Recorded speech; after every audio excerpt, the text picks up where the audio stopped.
Assalamualaikum warahmatullahi wabarakatuh. Apa kabar anak soleh soleha? Semoga selalu sehat dan dirahmati oleh Allah Subhanahu wa Ta'ala. Perkenalkan, nama Ibu Syakti Ulat, biasa dipanggil Ibu Titi. Ibu Titi adalah ibu dari Siti Sandana Safa Kasno dari kelas 5B. Hari ini Ibu akan menjelaskan tentang profesi. Mungkin ada yang sudah tahu ya tentang profesi. Ya, di sini Ibu akan menjelaskan profesi itu apa ya. Profesi adalah kegiatan yang dilakukan sebagai kegiatan pokok untuk menghasilkan nafkah hidup yang mengandalkan keahlian khusus. Ada macam-macam profesi ya. Contoh-contohnya seperti polisi, tentara, dokter, perawat, guru, dosen, dan apoteker. Salah satu profesi di atas, ada pun juga profesi asisten apoteker atau dikenal dengan tenaga teknis kefarmasian.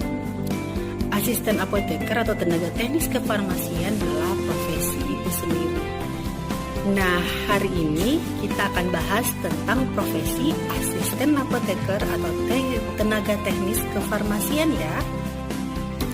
Anakku yang soleh dan soleha, apakah ada yang tahu tentang profesi asisten apoteker atau tenaga teknis kefarmasian?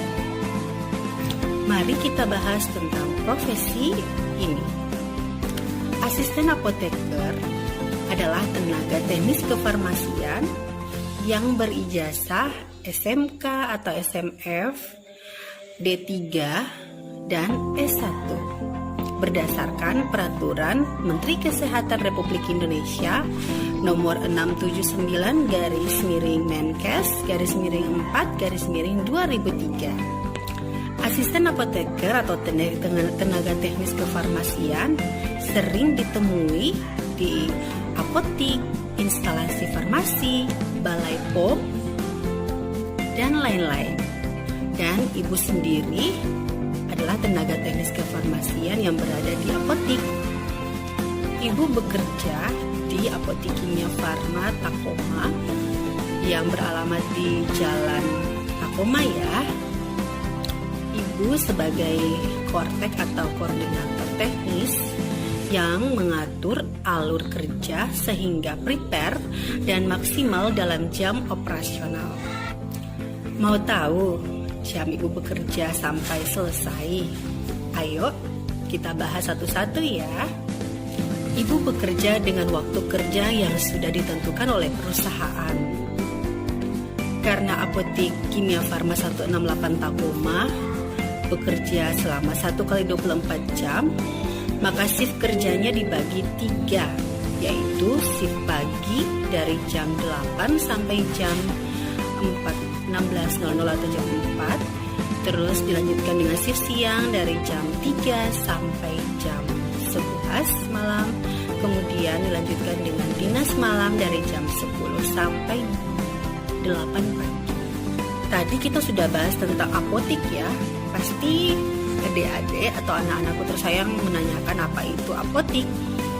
Ya, apotik adalah sarana pembuatan dan pengadaan mutu sediaan farmasi, pengamanan, pengadaan, penyimpanan, pengelolaan obat, pelayanan obat atas resep dokter, pelayanan informasi obat juga ya. Sebelum apotik itu ada, pasti ada syarat-syarat yang mengizinkan apotik itu berdiri. Mari kita bahas syarat-syaratnya apa saja ya, anak-anakku tersayang. Yang pertama syaratnya adalah surat permohonan izin usaha apotik ya. Terus yang kedua adalah surat perjanjian akta notaris. Kemudian ada surat pernyataan apoteker, surat penugasan atau SK, dan surat sumpah apoteker, dan juga yang paling utama adalah ijazah apoteker farmasi. Bicara tentang apotik pasti ada apoteker ya. Nah, apoteker itu adalah tugasnya sebagai penanggung jawab yang mengatur atau sebagai manajer dalam suatu apotik yang memanage alur dalam apotik tersebut. Baiklah anak-anak soleh-solehah, mari kita bahas apa saja pekerjaan ibu di apotik ya, dari awal sampai akhir. Pertama-tama, ibu datang tepat waktu ke apotik dengan jam kerja yang telah dijadwalkan oleh pimpinan. Karena apabila ada kedisiplinan dalam bekerja itu penting bagi kelancaran pekerjaan tersebut. Paling lambat kita datang 10 atau 15 menit sebelum jam kerja tersebut. Setelah itu, sesampainya di apotik, kita membersihkan atau merapikan atau mengisi ulang kembali obat-obat yang sudah habis atau sudah mau hampir habis ya anak-anakku. Setelah itu kita siap untuk bekerja. Oke anak-anak tersayang, ada beberapa pelayanan di dalam apotik itu sendiri. Mari kita bahas satu-satu ya. Yang pertama adalah pelayanan resep yang masuk ke dalam apotik. Misalnya ada kasir di situ yang akan menerima resep yang masuk. Mereka bertugas untuk menginput resep yang ada, terus berapa harganya ya. Yang kedua adalah pelayanan etiket dan penyediaan resep. Di sini penyediaan tiket ini bertugas adalah sebagai mengisi aturan pakai yang sudah ditentukan dalam resep tadi ya. Kemudian mengecek obat-obat apa saja yang ada di dalam resep tersebut. Kemudian yang ketiga adalah pelayanan racikan. Nah, pelayanan racikan ini sangat penting karena ada beberapa resep yang mengharuskan untuk meracik obat-obat tersebut. Biasanya ada meracik kapsul, serbuk, dan juga ada salep. Kemudian yang keempat adalah pelayanan resep keluar diserahkan langsung oleh apoteker ya. Misalnya setelah sudah dihitung berapa harganya, kemudian dipasang etiketnya atau diracik dulu, kemudian setelah semuanya selesai diberikan kepada penyerahan resep, yaitu apotekernya diperiksa dulu ya sebelum diberikan kepada pasien. Jangan sampai ada obat-obat yang ED atau obat-obat yang kurang atau dosisnya tidak sesuai. Setelah itu apoteker akan menyerahkan kepada pasien tersebut. Yang kelima adalah pelayanan swalayan. Nah, pelayanan swalayan ini kebetulan di Kimia Farma Ibu ada swalayan juga. Jadi di sini ada obat-obat bebas di mana ada jual suplemen, ada obat-obatan yang ringan, kemudian ada alkes atau alat-alat kesehatan, susu, popok, dan lain-lain. Dan dibantu juga oleh teman-teman Ibu SPG juga ya. Nah, tadi kita sudah berbicara tentang pelayanan apa saja di dalam apotik. Nah, sekarang Ibu akan menjelaskan tentang isi-isi dalam apotik tersebut ya. Mari kita bahas yuk satu-satu anak-anakku tersayang. Ya. Yang pertama, pasti setelah masuk ke dalam apotik kita lihat ada kursi-kursi pasien yang tertata rapi. Kemudian ada rak-rak swalayan yang tersusun rapi.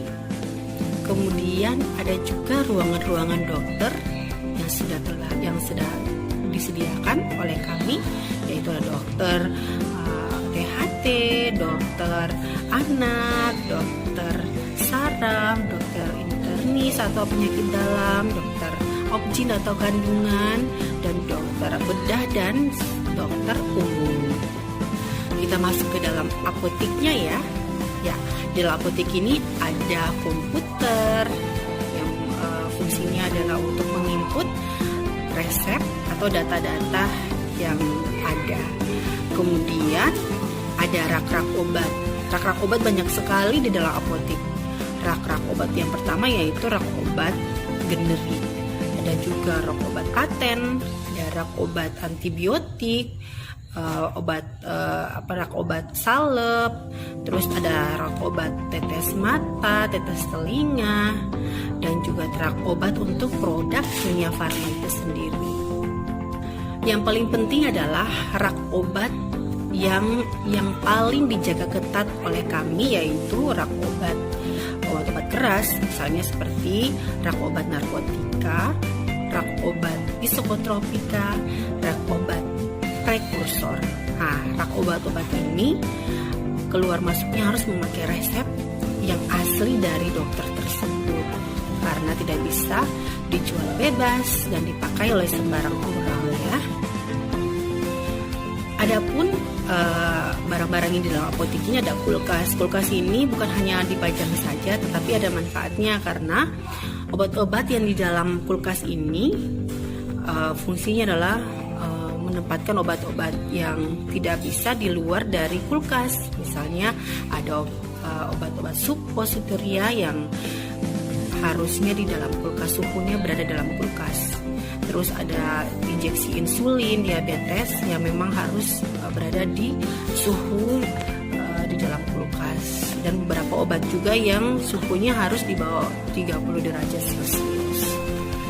Alat-alat lainnya yaitu alat racikan, misalnya ada blender, lumpang dan alu, kemudian kapsul-kapsul, puyer-puyer, serta alat pengepres puyer.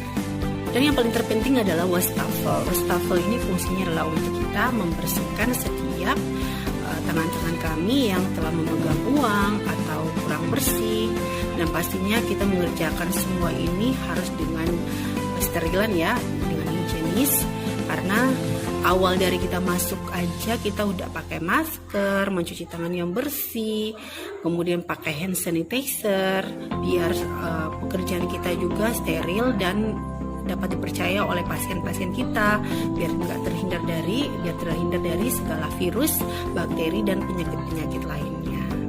Jadi Ibu harapkan semoga adik-adik juga, anak-anakku tersayang, selalu menjaga kesehatan tangan ataupun kesehatan lainnya ya, karena apabila kita bersih otomatis kita akan terhindar dari segala virus, bakteri dan kuman-kuman lainnya, dan pastinya kita selalu sehat selalu. Ibu juga bekerja sesuai dengan SOP, jadi standar operasional ya dari perusahaan. Jadi pelayanan yang harus ramah, dengan ada keriting pembuka, penutup. Ini gunanya supaya pasien-pasien juga merasa nyaman datang ke apotek kita. Karena apabila kita ramah dengan pelanggan, bahkan pelanggan itu akan setia kepada kita dan berbelanja di apotek kita terus dengan senang hati. Dan kan ada satu pepatah yang mengatakan bahwa apabila kita pelanggan atau pasien itu adalah raja, jadi kita harus memperlakukan mereka dengan sepenuh hati. Jadi intinya kita sebagai karyawan harus ramah dalam pelayanan. Jangan lupa senyum, anak-anakku tersayang, karena senyum itu juga bagian dari ibadah. Di perusahaan kami juga melakukan pelayanan yang higienis. Jadi higienis ini juga dengan kesterilan, kemudian menggunakan masker, mencuci tangan yang bersih, kemudian memakai hand sanitizer. Dan sebelum kita melakukan pelayanan, apotek kami 3 lantai disemprot dengan disinfektan biar terhindar dari virus, bakteri, dan kuman-kuman lainnya. Karena sekarang ini lagi masa pandemik, banyak virus corona menyebar, jadi tentunya kita harus ikhtiar ya anak-anakku sayang. Demikian penjelasan dari Ibu tentang profesi Ibu, yaitu asisten apoteker atau tenaga teknis kefarmasian. Jadi pesan Ibu adalah semoga anak-anakku dapat mengerti tentang profesi yang Ibu jelaskan, setiap pekerjaan itu tidak ada yang mudah ya. Mudah itu kalau kita dapat menjalaninya dengan senang hati atau enjoy. Karena pekerjaan yang halal itu akan melahirkan keberkahan dari setiap tetes keringat yang mengalir. Makanya anak-anakku tersayang selalu berdoa dalam setiap doanya, memanjatkan semoga mama papanya selalu diberi kesehatan sehingga bisa menafkahi segala keperluan kebutuhan anak-anak tersayang ya. Jadi jangan lupa bersyukur setiap harinya. Semoga Allah selalu memberkahi segala urusan. Amin. Kemudian jangan lupa bekerjalah dengan jujur, karena jujur adalah kunci keberhasilan. Oke anak-anakku tersayang, jujur bukan hanya dalam pekerjaan, dalam kehidupan sehari-hari juga harus jujur. Oke. Kemudian bekerja dengan ikhlas. Bekerja dengan ikhlas ini tanpa pamrih, misalnya kita biar walaupun kita tidak dibiayai, dibayar, tapi kalau dengan ikhlas insya Allah semua pekerjaan terasa ringan dan otomatis kita akan merasakan keberkahan itu sendiri. Yang terakhir adalah jangan lupa ramah terhadap semua orang. Jadi walaupun dalam pekerjaan juga ramah dibutuhkan, tapi dalam kehidupan sehari-hari kita juga harus ramah, senyum dengan semua orang supaya orang-orang juga merasa bahagia. Karena apabila orang bahagia juga merupakan ibadah, kita bisa menyebarkan virus-virus yang positif kepada semuanya. Baiklah anak-anakku tersayang, demikianlah penjelasan ibu. Inilah video challenge buat ibu-ibu semuanya. Semoga berhasil, sukses insya Allah, dan dirahmati oleh Allah Subhanahu wa Ta'ala, dan diberi kesehatan oleh Allah Subhanahu wa Ta'ala. Amin amin ya rabbal alamin. Demikian wabillahi taufiq wal hidayah. Wassalamualaikum warahmatullahi wabarakatuh.